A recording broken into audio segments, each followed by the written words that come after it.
Hello there, it's Roger Gewald with your Grown-Up's Guide to Financial Enlightenment. Let's hack our way through the jargon jungle and jettison all the information rubbish that's been dumped on us and get to the truth. Let's talk about interest rates. The United States Federal Reserve, which is the equivalent of our Bank of England, raised interest rates yet again in the States by 0.5%. This was less than they were expected to raise it by, and indeed, as they indicated a couple of months ago, the interest rate rises would be fewer, less frequent, and would be less severe. This is because inflation is easing there, and therefore the interest rate rises to damper it down. Can be less frequent and less extreme.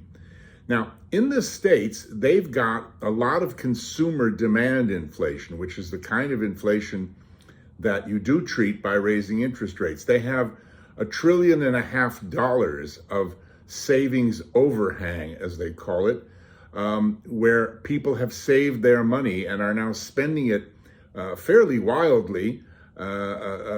Since the pandemic is over, they've brought those savings out of their mattresses. We don't have that. In fact, we're all cutting back here in the UK, and millions of people are actually choosing between eating and heating, as they put it. So it isn't right, as I've been saying for a very long time, for the Bank of England to keep raising interest rates. Interest rates have been very low for a long time, but perhaps the Bank of England might have been raising those rates gradually over the last 10 years from their very low level, rather than all at once through 8 rises in the last 12 months. And that, following the US always slavishly, there will probably be a 9th interest rate rise any moment now that the States has announced that. So it doesn't make sense, folks, because first of all, as I say, we don't have consumer-driven inflation here as they do there.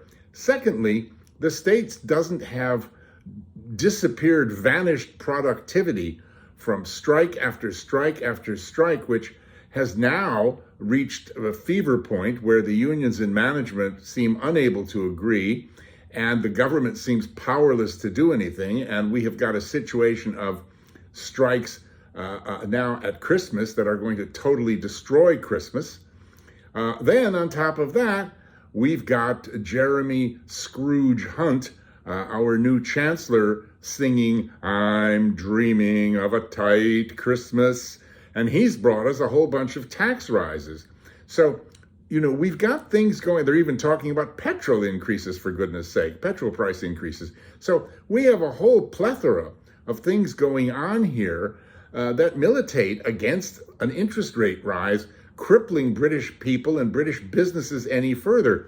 One can only hope that the government has the sense, and the Bank of England has the sense this time, to see the difference between us and the States and not slavishly follow them again and give us even more aggravation for Christmas. Have a great day. That's Roger and out. Thank you.